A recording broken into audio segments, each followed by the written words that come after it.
Hello students, मैं अनिश Shukla classes से आज आपको हिंदी मीडियम अलजेब्रा 1.1 पढ़ाने वाला हूं। पहला चैप्टर आपका समुच्चय है, इंग्लिश में इसको सर्च कहते हैं। मैं यूट्यूब में इंग्लिश मीडियम का 1.1 और बेसिक पहले से पढ़ा चुका हूं। अब मैं हिंदी मीडियम का 1.1 पढ़ा रहा हूं। वैसे 1.1 के लिए स्टार्ट करने से पहले बहुत कुछ समझाना होता है, लेकिन बेसिकली ये दो चीज के बारे में पता होगा तो भी हम लोग 1.1 स्टार्ट कर सकते हैं। तो पहला टॉपिक है संख्याएं। संख्याएं को इंग्लिश में नंबर्स कहते हैं। पहली संख्या प्राकृत संख्या है। प्राकृत संख्या को नेचुरल नंबर बोलते हैं और उसको एंड चिन्ह से प्रदर्शित करते हैं। प्राकृत संख्या है मतलब वह संख्या जिनका गिनती के लिए उपयोग करते हैं। वस्तुओं को गिनने के लिए जिन संख्या का उपयोग करते हैं उनको हम लोग प्राकृत संख्या कहते हैं। प्राकृत संख्या है 1 2 3 4, ऐसे ही हम लोग गिनती गिनते हैं ना। किसी भी चीज को गिनने के लिए हम लोग 1 2 3 4 5 6 7 8 ऐसे से यूज करते हैं, तो उसी को हम लोग प्राकृत संख्या कहते हैं। इसका एग्जांपल है 1 2 3 4 5 6 7 8 डैश डैश डैश अनंत। अनंत मतलब जो कभी भी समाप्त नहीं हो सकती, उसको हम लोग अनंत कहते हैं। विषम संख्या है दूसरा टॉपिक, ऑड नंबर, और उसको ऑड चिन्ह से प्रदर्शित करते हैं। ऑड नंबर्स मतलब वह संख्या जिसका 2 से बाहर नहीं जाता है, उसको हम लोग विषम संख्या कहते हैं। जैसे 1 3 5 7 9 11 13, वह संख्या जिनका 2 से बाहर नहीं जाता है उसको हम लोग विषम संख्या कहते हैं, और ये भी अनंत होती है। तीसरा सम संख्या है, इवन नंबर। इवन नंबर को ई चिन्ह से प्रदर्शित करते हैं, और वह संख्या जिनका 2 से भाग जाता है उसको हम लोग सम संख्या कहते हैं। जैसे 2 4 6 8 10 12 14 16 18 20 22 डैश डैश डैश, ये भी अनंत होता है। अभाज्य संख्या है। अभाज्य संख्या को इंग्लिश में प्राइम नंबर कहते हैं, उसको पी चिन्ह से प्रदर्शित करते हैं। अभाज्य संख्या मतलब वह संख्या जिसका 1 से और स्वयं से भाग जाता है, उसको हम लोग अभाज्य संख्या कहते हैं। वैसे 1 से तो सबका भाग जाता है, मतलब जिनका केवल स्वयं से ही भाग जाता है उसको हम लोग अभाज्य संख्या कहते हैं। और अभाज्य संख्या हमेशा 2 से शुरू होती है। तो 2 अभाज्य संख्या है, 3 अभाज्य संख्या है, 4 अभाज्य संख्या नहीं है क्योंकि 4 का 2 से भाग जाता है। 5 अभाज्य संख्या, 6 अभाज्य संख्या नहीं है क्योंकि उसका 2 और 3 से भाग जाता है। 7 अभाज्य संख्या है, 8 अभाज्य संख्या नहीं क्योंकि उसका 2 और 4 से भाग जाता है। 9 अभाज्य संख्या नहीं है क्योंकि उसका 3 से भाग जाता है। 10 अभाज्य संख्या नहीं है क्योंकि उसका 2 और 5 से भाग जाता है। 11 अभाज्य संख्या है। 12 अभाज्य संख्या नहीं है क्योंकि उसका 2 से 3 से और 4 से भाग जाता है। 13 अभाज्य संख्या है। 14 अभाज्य संख्या नहीं है क्योंकि 2 और 7 से भाग जाता है। 15 अभाज्य संख्या नहीं है क्योंकि उसका 3 और 5 से भाग जाता है। 16 अभाज्य संख्या नहीं है क्योंकि उसका 2 4 8 से भाग जाता है, इसलिए अभाज्य संख्या नहीं है। 17 अभाज्य संख्या क्योंकि 17 का केवल 17 भाग जाता है। इस प्रकार से मैंने आपको कुछ एग्जांपल्स बताया। ये भी अनंत है क्योंकि इसका भी अंत नहीं है। पूर्ण संख्या, जैसे प्राकृत संख्या में अगर 0 से स्टार्ट किया जाए प्राकृत संख्या को, तो हम लोग उसको पूर्ण संख्या बोलेंगे। जैसे हम लोग किसी को गिनते समय मान लो हम लोग 0 से स्टार्ट करते हैं तो 0 1 2 3 4 ऐसे होगा, तो इसको हम लोग क्या बोलते हैं, ये पूर्ण संख्या है। 0 1 2 3 4 डैश डैश डैश अनंत। पूर्णांक संख्या, जितनी भी ऋणात्मक संख्या होती है और 0 जितनी भी धनात्मक संख्या होती है सबको हम लोग पूर्ण संख्या में लेते हैं। पूर्ण संख्या सबसे बड़ी संख्या होती है, उसको इंग्लिश में इंटीजर बोलते हैं, और उसको आई चिन्ह से प्रदर्शित करते हैं। और जितनी भी ऋणात्मक संख्या 0, जितनी भी धनात्मक संख्या होती है अनंत तक पूर्णांक संख्या में आती है। सभी संख्या में सबसे बड़ी संख्या पूर्णांक संख्या ही होती है, क्योंकि सभी संख्या बाकी की 5 संख्या पूर्णांक संख्या में आती है। अब हम लोग टॉपिक 2 में चलते हैं कि समुच्चय के जो 2 प्रकार हैं, पहला सूची पद्धति और दूसरा गुणवर्णन पद्धति। सूची पद्धति को हम लोग लिस्टिंग मेथड बोलते हैं, रोस्टर फॉर्म बोलते हैं। गुणवर्णन पद्धति को हम लोग सेट बिल्डर फॉर्म बोलते हैं, रूल मेथड बोलते हैं। तो हम लोग को दोनों तरफ से, ये आपके क्वेश्चन नंबर 3 का, क्वेश्चन नंबर जो आपका 3 है 1.1 का, एक्सरसाइज नंबर 1.1, ये जो प्रैक्टिस सेट है 1.1 का क्वेश्चन नंबर तीसरा, उसमें बोला गया है कि सूची पद्धति और गुणवर्णन पद्धति के दो एग्जांपल दो। तो मैंने 2 क्वेश्चन लिखा है, उसके दोनों को एग्जांपल मैं आपको बताया है। इस तरह से ये क्वेश्चन नंबर 3 भी हो जाएगा, और आपको ये भी पता चल जाएगा कि सूची पद्धति और गुणवर्णन पद्धति क्या है, उसके दोनों एग्जांपल भी पता चल जाएंगे आपको। तो मैंने लिखा है पहला, इंद्रधनुष के रंगों का समूह। इंद्रधनुष के रंगों का समूह, इंद्रधनुष में 7 रंग होते हैं, हम लोग बचपन से देखते आ रहे हैं, और वो निश्चित वही 7 रंग है, उसको कोई बदल नहीं सकता। जो आसमान में बनता है या जहां पर पानी का वाष्पीकरण ज्यादा मात्रा में होता है, वहां भी वो झरना वगैरह में जहां पर पानी नीचे गिरकर भाप बनकर ऊपर ऊपर उड़ता हुआ दिखाई देता है, वहां भी आपको इंद्रधनुष बनता हुआ प्रतीत हो सकता है। कभी कभी आसमान में भी इंद्रधनुष देखा होगा। तो इंद्रधनुष में 7 रंग होते हैं और निश्चित 7 रंग होते हैं, वो बदलते नहीं है, तो हमको उसके बारे में पता होना चाहिए। ठीक है, तो और ये 20 तक की अभाज्य संख्या, 2 प्रकार के हमने प्रश्न पूछे हैं। तो पहले सूची पद्धति में उसको लिखना सीखते हैं। देखो सूची पद्धति में ए और धनु कोष्ठक बनाना है आपको। धनु कोष्ठक आपको इस प्रकार से बनाना है और धनु कोष्ठक बंद करना है, और इसी प्रकार से आपको बनाना है। ऐसा नहीं कि ऐसे ऐसे बना दोगे, कुछ भी बना दोगे, नहीं ये चलेगा नहीं। इंद्रधनुष ऐसे ही बनाना होगा। ठीक है, एस फॉर शुक्ला, फिर उल्टा एस, ठीक है, और उल्टा एस और सीधा एस, ऐसे ही आपको बनाना है। ठीक है, और एकदम इसको प्रैक्टिस करनी पड़ेगी आपको, और इसी प्रकार से बनाना है। तो पहला ए, इंद्रधनुष के रंगों का समूह। इंद्रधनुष में 7 रंग होते हैं, और उसका शॉर्टकट आपको मैं बता रहा हूं। उसका शॉर्टकट है बेआनीह पिनाला। हालांकि ये वर्ड कुछ अजीब सा लग रहा है, लेकिन ये बहुत काम का वर्ड है, इसको याद रखना पड़ेगा। बे से मतलब बैगनी, आ से आसमानी, नी से नीला, ह से हरा हरा, पी से पीला, ना से नारंगी, और ला से लाल। तो बेआनीह पिनाला आपको शब्द याद रखना है। इससे आपको अपने आप ये 7 रंग इंद्रधनुष के याद हो जाएंगे। दूसरा 20 तक की अभाज्य संख्या, उसको खुल के लिखना है। सूची पद्धति मतलब खुल के लिखना है, आपको विस्तृत रूप में लिखना है, सीधे एकदम लिखना है। तो 20 तक की अभाज्य संख्या है ऐसी संख्या जिसका किसी से भाग नहीं जाता है, केवल स्वयं से आता है, वो अभाज्य संख्या में आती है। तो 2 अभाज्य संख्या, 3 अभाज्य संख्या, 5 अभाज्य संख्या मैंने ऑलरेडी आपको एक्सप्लेन किया है। 7, 11, 13, 17, 19 और 23 भी अभाज्य संख्या, लेकिन 23 20 के बाहर है। हमको 20 तक की अभाज्य संख्या लिखना है। तो 1 से 20 तक की अभाज्य संख्या यही है। अभाज्य संख्या वैसे 2 से शुरू होती है। ओके, अब हम लोग गुणवर्णन पद्धति में चलते हैं। गुणवर्णन पद्धति क्या है?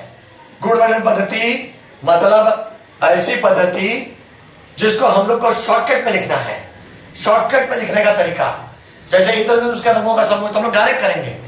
ए एक्स, जहां पर एक्स यह इंद्रधनुष के रंग, सीधा। जैसे सप्ताह के दिन अगर दिया है सोमवार, मंगलवार, बुधवार, गुरुवार, शुक्रवार, शनिवार, रविवार, ऐसे दिया, तो हम लोग क्या करेंगे? ए एक्स, जहां पर एक्स सप्ताह के दिन, बस खाली इतना ही करेंगे। ठीक है, वैसे इंद्रधनुष के रंगों का समूह में क्या लिखेंगे? एक्स, जहां पर एक्स यह इंद्रधनुष के रंग। ठीक है, अब दूसरा एग्जांपल दिया, 20 तक की अभाज्य संख्याओं का समूह। 20 तक की अभाज्य संख्या को हम लोग लिखेंगे एक्स, जहां पर एक्स, अभाज्य संख्या को मुझे प्राइम नंबर पी चिन्ह से प्रदर्शित करना चाहिए, लेकिन मैंने क्या लिखा? एक्स। एक्स घटक है आई का। एक्स घटक आई का क्यों लिखा? क्योंकि आई सबसे बड़ा समूह है संख्याओं का, जिसमें सभी प्रकार की संख्या आती है। ये 5 संख्या इसके अंदर आ जाएगी, इसलिए मुझे ऐसा लिखना होगा कि एक्स, जहां पर एक्स घटक है आई का। एक्स, जहां पर एक्स घटक है आई का, ऐसा लिखना पड़ेगा। और ये पूर्णांक संख्या में आता है। कौन सी संख्या? और एक्स है 20 तक की अभाज्य संख्या है। ठीक है, तो ये आपको जो बेसिक था 1.1 का, वो मैंने बता दिया। अब जैसे जैसे मैं सवाल कराऊंगा वैसे वैसे उसको एक्सप्लेन करूंगा।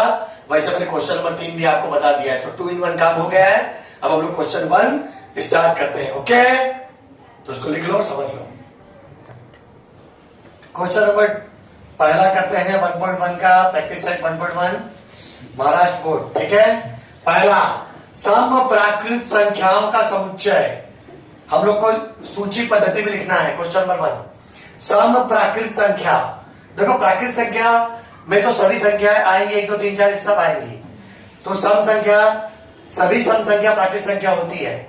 इसमें प्राकृत संख्या जब लिखा रहेगा तो जो उसके पहले वाली संख्या रहेगी उसी का उपयोग करना है, सम संख्या का। तो सम संख्या मैंने क्या बोला था? सम संख्या वह संख्या होती है जिसका 2 से भाग जाता है। जिसका 2 से भाग जाता है उसको सम संख्या कहते हैं। तो हम लोग ऐसे लिखेंगे। पहला क्वेश्चन इसलिए ए लिखेंगे। पहला क्वेश्चन इसलिए ए लिखेंगे। सम संख्या मतलब वह संख्या जिसका 2 से भाग जाता है। तो 2 हो गया, 4, 6, 8, 10 dash dash dash dash dash अनंत। लेकिन यहां पर अनंत नहीं लिखोगे। आपने यहाँ पे धनु कोष्ठक बनाया, इसका मतलब ये समुच्चय है, और डैश डैश डैश कर दिया मतलब यह अनंत है। अब जैसे मान लो जैसा प्रश्न रहेगा वैसा उत्तर लिखेंगे। अगर किसी ने कहा कि 1 से लेके 1 लाख तक की प्राकृतिक संख्या लिख सकता है क्या, तो ऑब्वियसली लिख तो सकते हैं, लेकिन लिखने का मतलब इसको लिखने में बहुत सारा टाइम लगेगा। तो कभी ऐसा मत करना, तो डायरेक्ट लिखने का। बोलेगा हाँ लिख सकता हूं, देख 1 2 3 4 5 डैश डैश डैश 1 लाख, चल हो गया। कोई बोलेगा 1 करोड़ तक लिख सकता है क्या, बोलेगा लिख सकता हूं, ये ले 1 करोड़ और कुछ, ठीक है। 1 करोड़ तो लिख तो थोड़ी बैठेंगे, जैसा प्रश्न वैसा उत्तर, यही रूल होता है मैथ्स का। तो यहाँ पे 17 की संख्या पूछा है तो हमने 17 की संख्या बता दी यहाँ पे, ठीक है। दूसरा 1 से 50 तक की सम अभाज्य संख्याओं का समुच्चय, 1 से 50 तक की सम अभाज्य संख्या। तो यहाँ पर पीछे ना किताब में अलग दिया है, 1 से 50 तक की अभाज्य संख्या दिया है, तो हम लोग ये सवाल ज्यादा सही है, ठीक है। तो 1 से लेकर 50 तक की सम संख्या और अभाज्य संख्या। तो सम संख्या क्या होती है, सम संख्या होती है 2 4 6 8 10 12 14 16 ऐसे करके होती है। और अभाज्य संख्या क्या होती है, अभाज्य संख्या होती है वह संख्या जिसका केवल खुद से भाग जाता है। तो जैसे 2 3 5 7 11 13 17 19 ऐसे अभाज्य संख्या होती है। तो हमको ऐसी संख्या चाहिए जो सम भी है और अभाज्य भी है। तो सम और अभाज्य संख्या में केवल ऐसी संख्या 2 ही आएगी, क्योंकि अभाज्य संख्या में और कोई भी सम संख्या नहीं आ सकती है। अभाज्य संख्या में अगर सम संख्या आएगी तो अभाज्य संख्या गिनाएगी नहीं, क्योंकि अभाज्य संख्या में वही संख्या आती है जिसमें केवल खुद से भाग जाता है। तो और कोई 2 को छोड़कर अभाज्य संख्या में कोई भी सम संख्या नहीं हो सकती है। तो 1 से 50 नहीं, 1 से 50 करोड़ तक या उससे भी आगे चले जाओगे तो भी समअभाज्य संख्या में का उत्तर सिर्फ एक ही मिलेगा और वो है संख्या 2, बस यही उसका आंसर है, ठीक है। अब तीसरा क्या बोला है, सभी ऋण पूर्णांक संख्या, मतलब ऋणात्मक पूर्णांक संख्या, सभी ऋणात्मक पूर्णांक संख्या। तो -1 -2 -3 -4 -5 डैश डैश डैश अनंत। लेकिन यहां पर धन कोष्टक बना के उसको बंद कर दो। चौथा डी, संगीत के 7 मूल स्वर।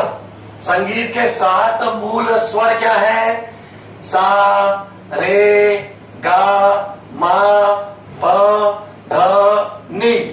सा नहीं, 7 स्वर होते हैं, 8 स्वर नहीं होते। तो मूल स्वर वही है, सा रे गा मा प ध और नी, ठीक है।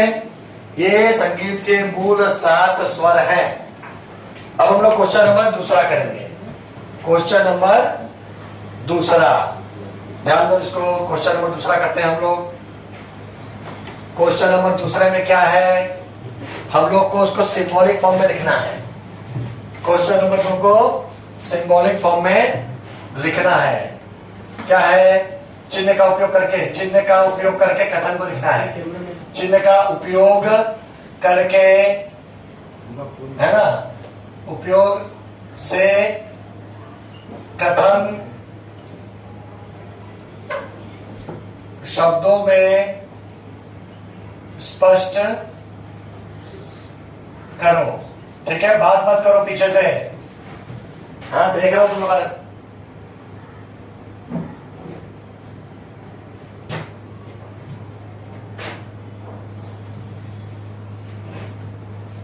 यहां पे देखो, यहां पे दिया 4/3 और ये घटक का चिन्ह है और क्यू। तो हम लोग कैसे लिखेंगे इसको, संख्या 4/3 घटक है, घटक या 4/3 समुच्चय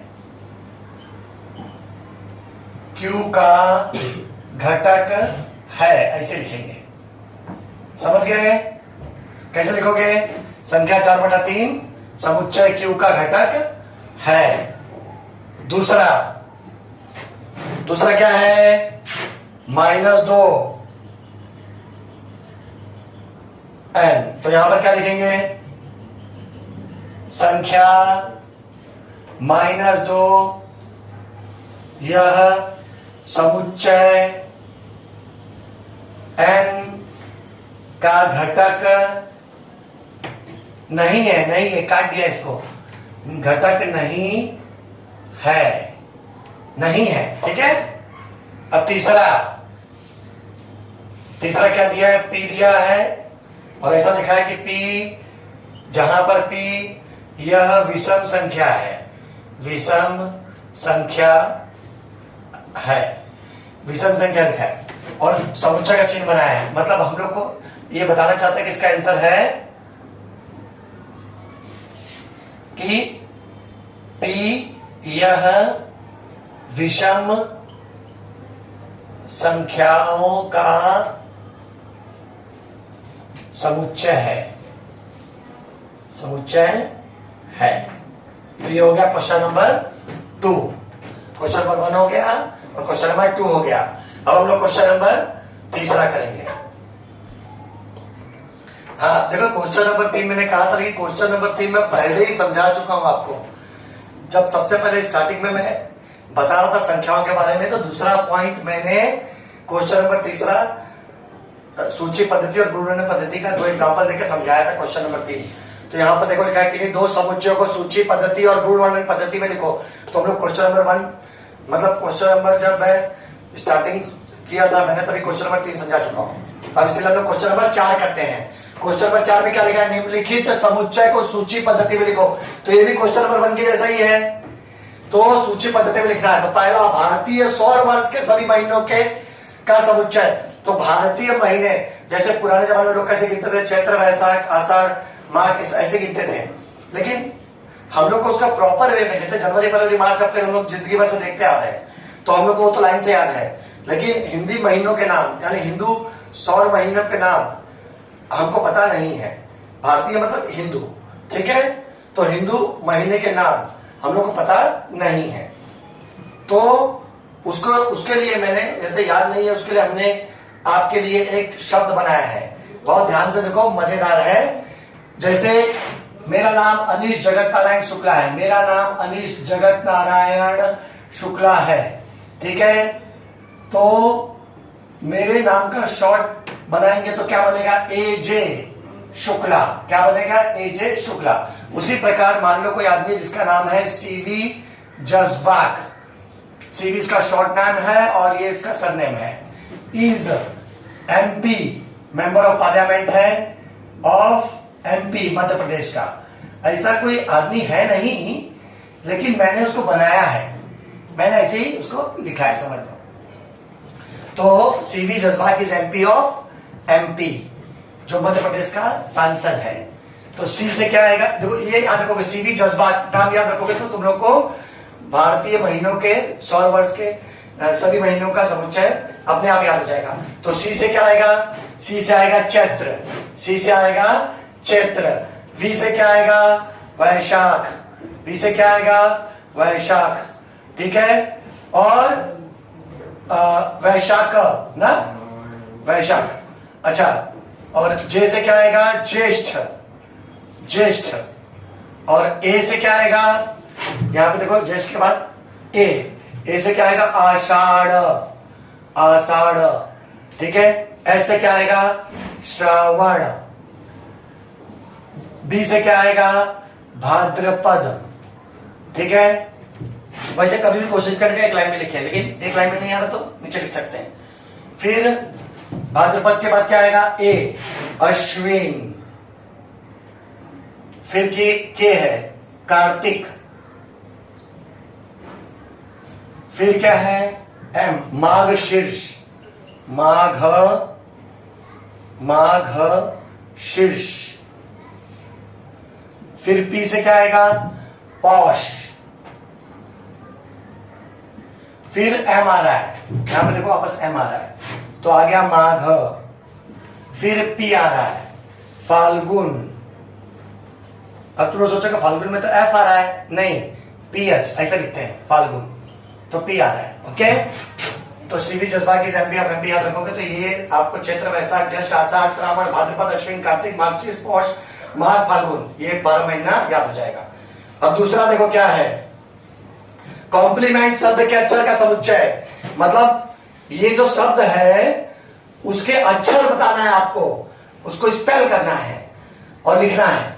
तो सी देखो याद रखना, समुच्चय में कोई भी चीज एक ही बार आती है, समुच्चय में कोई भी चीज एक ही बार आती है। तो सी हो गया, ओ एम पी, फिर क्या आएगा एल, फिर ई, फिर एम, फिर ई, फिर एन और टी। हाँ ये आ गया कॉम्प्लीमेंट। ठीक है, तो ये शब्द के अक्षर का समूह हो गया। अब मानव की ज्ञानेंद्रियां, मानव की ज्ञानेंद्रियां, अरे यार तो मैंने कर दिया, कोई भी चीजें एक ही बार आती है। देखो एम आया, एम नहीं आ सकता है, यहां ई तक तो ठीक है, सी हो गया, ओ हो गया, एम हो गया, पी हो गया, एल, ई। अब कोई भी चीजें इसमें एक ही बार आ सकती है, तो एल ई के बाद एम नहीं आएगा, एम पहले आ चुका है, ई भी नहीं आएगा, ई भी आ चुका है, तो फिर क्या आएगा एन और टी। हाँ थैंक यू, तो इसको कर लेते हैं। सी मानव की ज्ञानेंद्रियों का समुच्चय, मानव की ज्ञानेंद्रिय मतलब जैसे आंख, आंख, नाक, कान, जीभ और त्वचा, ये ज्ञानेंद्रियां हैं हमारी। ठीक है, जो प्रत्यक्ष दिखाई देते हैं, बरोबर है, तो ये ज्ञानेंद्रियां है। और त्वचा, एक बात और याद रखें कि त्वचा शरीर का सबसे बड़ा अंग है, जो अपने सिर से लेकर पैर तक, तलवे तक है त्वचा, स्किन। ठीक है, तो ये भी ज्ञानेंद्रिय में आता है, ये 5। डी 1 से 20 तक की आवाज संख्या, 1 से 20 तक की आवाज संख्या बताया तुम लोगों को मैंने। आवाज संख्या होती है जिसका केवल स्वयं से ही भाग जाता है। तो 2, 3, 5, 7, 11, 13, 17, 19 ये बता चुका हूं कई बार, लिख लेना। 5वां, देखो 5वां यहां पे जगह नहीं था इसलिए मैंने लिखा नहीं। 5वां हमको पूछा है कि सभी पृथ्वी के सभी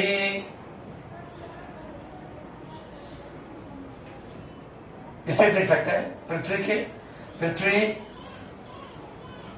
पर स्थित महाद्वीपों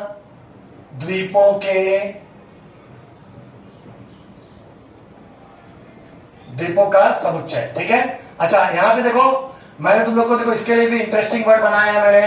पृथ्वी पर स्थित महाद्वीपों के नाम के लिए ये जल्दी याद नहीं होता है, Asia, Africa, Europe, Antarctica, Australia, उत्तरी अमेरिका, दक्षिण अमेरिका, ये 7 महाद्वीप हैं हमारे पृथ्वी पर।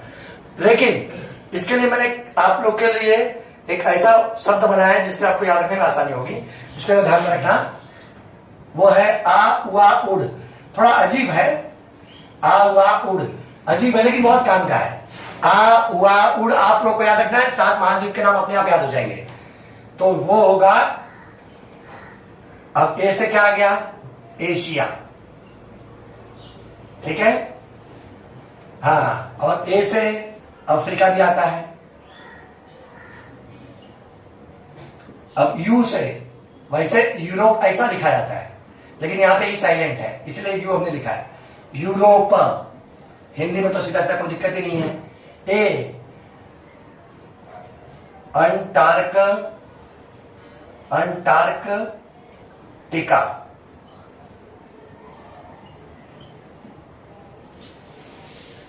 अंटार्कटिका। ठीक है, फिर ऑस्ट्रेलिया। ठीक है, ऑस्ट्रेलिया। और फिर पू से क्या आएगा, उत्तरी अमेरिका। और डी से क्या आएगा, और डी से क्या आएगा? दक्षिणी अमेरिका। ठीक है, तो इस तरह से ये 7 महाद्वीपों के नाम हमने आपको बता दिया है। ठीक है,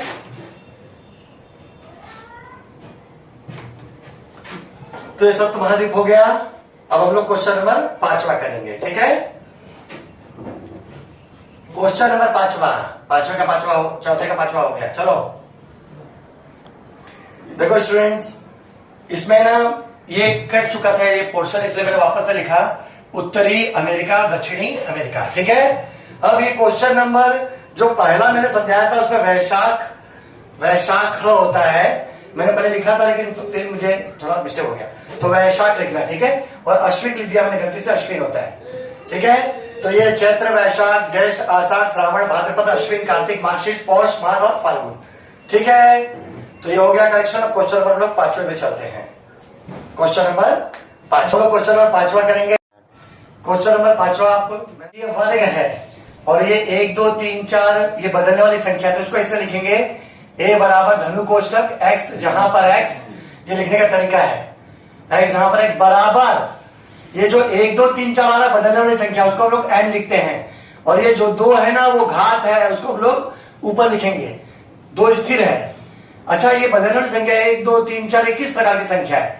ये प्राकृत संख्या है, तो हम लोग लिखेंगे n घटक है, प्राकृत संख्या है। कौन सी प्राकृत संख्या है? कभी 1 है, कभी 2 है, कभी 3 4 5 6 7 8 9 10 तक है।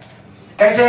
अगर हम लोग n की जगह पर 1 रखते हैं तो 1 घाते 2 मतलब 1, अगर n की जगह पर हम लोग 2 रखेंगे तो 2 घाते 2 4, अगर n की जगह पर हम लोग 3 लेते हैं तो 3 घाते 2 9, अगर n की जगह पर 4 लेंगे तो 4 घाते 2 16, n की जगह पे 5 लेंगे तो 5 घाते 2 25, n की जगह पे 6 लेंगे तो 6 घाते 2 36, 7 लेंगे 7 घाते 2 49, 8 लेंगे 8 का वर्ग 64, 9 लेंगे 9 का वर्ग 81, 10 लेंगे 10 का वर्ग 100। इस तरह से इसका तरीका लिखने का।